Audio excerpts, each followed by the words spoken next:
नमस्ते, मैं सैमसन तमंग दार्जिलिंग से।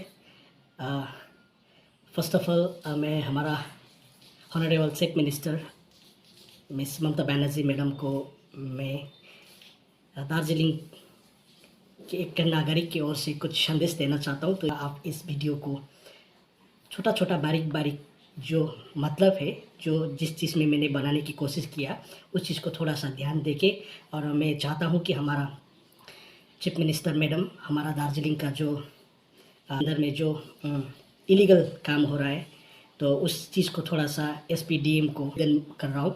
तो मेरा मैसेज ये है कि चीफ मिनिस्टर मैडम को, मैं दार्जिलिंग की पेसोक टी गार्डन की एक नागरिक हूँ, जो हमारा रंगली रंगलियट खंड ब्लॉक के अंदर में पड़ता है, जो लामाहट्टा ग्राम पंचायत बोलता है।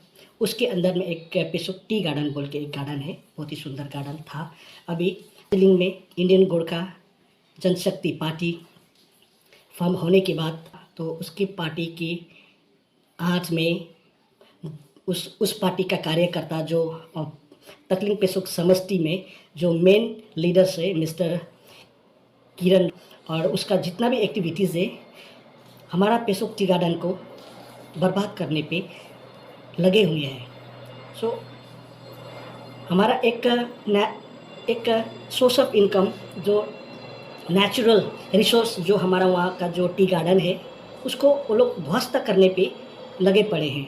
अभी हाल ही में मिस्टर अजय एडवर्ड जी का फाउंडेशन माध्यम से वहाँ पर बुलडोज़र भेज दिया, और बुलडोज़र भेजने के बाद वहाँ का जो इंडियन गोरखा जनशक्ति पार्टी का जो लीडर्स लोग है लोकल टी गार्डन का, कि मिस्टर किरण राय, कल्याण लोन और विशाल राय, ये लोग होके पेसोक टी गार्डन में इलीगल रूप से ज़मीन इंक्रोचमेंट करके नेचुरल रिसोर्स जो हमारा टी गार्डन है, जो सोर्स ऑफ इनकम जो गरीब श्रमिक उसी चाय के माध्यम से कुछ पैसा कमा के सरकार को भी रेवेन्यू देता है, और जितना भी वहाँ से मुनाफा होता है चाय से, और उसके माध्यम से जो मालिक हमारा श्रमिक को जो पैसा देता है, तो उस पैसे से हमारा श्रमिक का घर चलता है। उस पैसे से हमारा गरीब श्रमिक का बेटा बेटी स्कूल पढ़ता है, स्कूल ड्रेस खरीदता है, बुक्स खरीदता है, पेंसिल्स पेन वगैरह जो भी हो वो सब खरीदता है। तो यहाँ पर एक अनफॉर्चुनेट जो पार्टी अभी दार्जिलिंग में जो नया पार्टी आके जो गोरखालैंड बनाऊंगा, बंगाल से अलग होना है बोल के, जो बंगाल को जो बुरा भला कह के जो लोकल जो यहाँ का इनोसेंट जो एक नागरिक को वो लोग बेला फुसला के मोटिवेशन करके जो पार्टी में वो लोगों का शक्ति प्रदर्शन करने के लिए जो कुलेन कमान टी गार्डन बस्ती पार्टी में समर्थन करके उन लोगों को एक झूठा आश्वासन दिला के गोरखालैंड बनाऊंगा, बंगाल से अलग होना है, ऐसा करके वो लोगों का एक मुद्दा है। ये एक गोरखालैंड का बहाना करके वो लोग यहाँ पर पार्टी एक स्ट्रॉन्ग करने की कोशिश कर रहे हैं, नंबर 1। नंबर 2, दार्जिलिंग में जितना भी इलीगल काम हो रहा है अभी टी गार्डन में, जो चाय पत्ती को वो लोग ध्वस्त करके चाय का गा बूझ को जो वो लोग निकाल के जो अभी वहाँ का जो हमारा पेसोक टी गार्डन में जो वो लोग गलत काम करके बुलडोजर चला के टी गार्डन के अंदर में जो इलीगल रूप से रोड कंस्ट्रक्शन कर रहा है, बना रहा है, न्यू रोड वगैरह बना रहा है, जो नया रास्ता, तो ये एक टोटली इलीगल है। ये लोगों को जो अभी इंडियन गोरखा जनशक्ति जो राजनीतिक पार्टी है, इन लोग अभी रूलिंग पार्टी नहीं है पहाड़ का, ठीक है। अगर इन लोगों को समाज में डेवलपमेंट करना है तो पार्टी को इलेक्शन को जीत के आना पड़ेगा, तब जाके गांव घर में उन्नति करने पड़े। तो अभी तो पहाड़ में रूलिंग पार्टी दूसरा है, जो अनिल थापा का पार्टी, वो गांव घर को उन्नति करने की कोशिश कर रहा है, दार्जिलिंग को उन्नति करने की कोशिश कर रहा है, ठीक है। तो ऐसा हो रहा है कि दार्जिलिंग में विगत 2006 से 2017 के अंदर में जितना भी गोरखालैंड मूवमेंट हुआ है, ये सब गलत था मैडम, ये सब गलत था। दार्जिलिंग का लीडर लोग ने जो मूवमेंट चलाया, ये गोरखालैंड के लिए नहीं था। मैं बता दे रहा हूँ, मैं दार्जिलिंग का नागरिक बोल रहा हूँ। ये लोग बंगाल सरकार ने जितना भी पैसा दिया है जनता को उन्नति के लिए, जनता के फूड के लिए, जनता का दवाई पानी के लिए, जनता के स्कूल के लिए, गांव घर में डेवलपमेंट करने के लिए, सारा पैसा इन लोगों ने भ्रष्टाचार किया।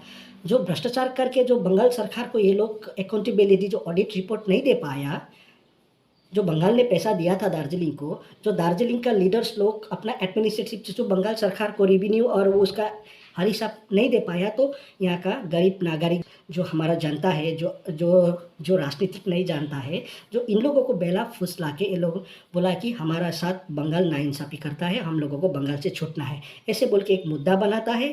ये एक सरासर गलत मुद्दा है। तो बंगाल सरकार को गलत भला कहकर ये लोग यहाँ पर राजनीति का एक शक्ति प्रदर्शन करते हैं, जो ये टोटली गलत है। ये सब नहीं होना है। तो मैं चाहता हूँ कि इस चीज़ में हमारा दार्जिलिंग में संपूर्ण रूप में कम्प्लीटली इलीगल काम बंद हो, टोटली इसमें कॉन्स्टिट्यूशनली पॉलिटिक्स हो, समाज में एक मॉडर्न सोसाइटी को जो एक सुरक्षा करने वाला पॉलिटिक्स करे, हमारा रीजनल पॉलिटिक्स लोग, इसके विषय में बंगाल सरकार थोड़ा सा सख्ती बरते, मैं चाहता हूं। और जो हमारा अजय एडवर्ड जी ने जो हमारा टी गार्डन बर्बाद किया है, चिया का गाज वगैरह सब निकाल के वहाँ का जो बुलडोजर चला रहा है, जो भू माफिया लोगों को साथ दे रहा है, जो उसका प्रमाण मैं देता हूँ। दार्जिलिंग के अंदर रंगली ब्लॉक के अंदर एक वहाँ का BLRO ऑफिस है। BLRO ऑफिस में उन लोगों को बुलाया, भू माफिया लोग को बुलाया, BLRO लोग भी कुछ नहीं किया। वहाँ हमारा टी एंड प्लांटेशन का एक्ट वायलेशन किया था। उन लोग ने जो इलीगल रूप से ज़मीन में इंक्रोचमेंट किया था, उन लोगों को अभी तक सरकार ने कुछ स्ट्रिक्ट एक्शन नहीं लिया है। तो मैं चाहता हूँ कि एक जनता के सुरक्षा के लिए, एक बंगाल सरकार की भलाई के लिए, हमारा GTA की भलाई के लिए, जितना भी गलत काम करने वाला वहाँ का कॉन्ट्रैक्टर हो, अगर वहाँ का पॉलिटिकल लीडर्स हो, अगर इसमें इन्वॉल्व जितना भी अधिकारिक लोग हो, उन लोगों को एक सख्ती से एक्शन लिया जाए, मैं चाहता हूँ। और ये बंगाल सरकार का मैं बहुत ही आभारी हूँ, जो हमारा दार्जिलिंग कालिम्पोंग जो GTA रीजन में जो बंगाल सरकार हम लोगों के लिए उन्नति करने के लिए जो पैसा देता है, वो पैसा यहाँ पर मिसयूज़ कर देता है। तो बाद में जाके बोलता है कि बंगाल सरकार हम लोगों के ऊपर नाइंसाफ़ कर रहा है। हमारा बंगाल सरकार कभी भी दार्जिलिंग को नाइंसाफ़ी नहीं किया है। मैं बोलता हूँ ये सत्य घटना है। मैं एक दार्जिलिंग का सोशल वर्कर हूँ, सभी मुझे जानता है। मैं भ्रष्टाचार का अगेंस्ट में लड़ता हूँ। मैं गलत विषय पे मैं लड़ता हूँ, काफ़ी हद से मैं लड़ के आ रहा हूँ। तो मैं चाहता हूँ कि दार्जिलिंग में हमारा एक बार फिर हमारा बंगाल सरकार एक अच्छा सा ध्यान दे। जो जहाँ करप्शन हो रहा है, उस करप्शन को इनकम टैक्स का एक्शन करके जो टैक्स वसूला जाए, जो GTA में भी रेवेन्यू आए, बंगाल में भी रेवेन्यू आए, जो यहाँ पर जितना भी छुपा के बैठा हुआ है हमारा कॉन्ट्रैक्टर लोग, नेता लोग, इन लोगों की और एक्शन लिया जाए। मैं चाहता हूँ कि अगर ये सब करने से सरकार को फ़ायदा होगा तो करना चाहिए, क्योंकि यहाँ पर 1000 करोड़ से ज़्यादा जो बंगाल सरकार को रेवेन्यू देना है, वो यहाँ पर इलीगल रूप से काम करके ये सब छुपा के रखा है। ये सिर्फ हमारा IB DIB ब्यूरोक्रेट से निकाल सकता है और सरकार ही निकाल सकता है। मैं तो एक आम नागरिक सरकार का भलाई चाहता हूँ, बंगाल सरकार का भलाई चाहता हूँ, GTA का भलाई चाहता हूँ, गाँव समाज का उन्नति चाहता हूँ, जनता का भलाई चाहता हूँ। तो मैं इसलिए मैं सीधा साधा हिसाब से एक सचेत नागरिक होने के कारण मैं ये सब मैं बंगाल सरकार को बताना चाहता हूँ। बंगाल सरकार दार्जिलिंग को कभी नाइंसाफ़ी नहीं किया है। नाइंसाफ़ी कर रहा है तो हमारा यहाँ का लोकल लीडर्स और कॉन्ट्रैक्टर, जो बंगाल सरकार ने जो करोड़ रुपए हमारा यहाँ का डेवलपमेंट करने को देता है, ये पैसा में ये लोग करप्शन करता है। और बाद में जाके ये लोग बोलता है, जब करप्शन करने के बाद जो ये लोग बंगाल सरकार को ऑडिट रिपोर्ट नहीं दे पाता है, तब जाके बोलता है कि बंगाल सरकार हमको नाइंसाफ़ी कर रहा है, तो अभी हमको बंगाल से अलग होना पड़ेगा। ये बंगाल से अलग होने की बात नहीं है मैडम। ये बंगाल सरकार जो हम लोगों को रेख देख कर रहा है एक गार्जियंस के ओर से, जो उसको एक बंगाल सरकार कंटिन्यूटी रखे। हमारा सम्माननीय मुख्यमंत्री सुश्री ममता बनर्जी की ओर से हमारा दार्जिलिंग का जनता को ब्लेसिंग मिले, और आपकी ओर से SPDM को इन्फॉर्म करके हमारा दार्जिलिंग में एक मॉडर्न सोसाइटी बनाने के लिए एक बार फिर मुझे और हमारा जनता को आपका ब्लेसिंग चाहिए। Thank you.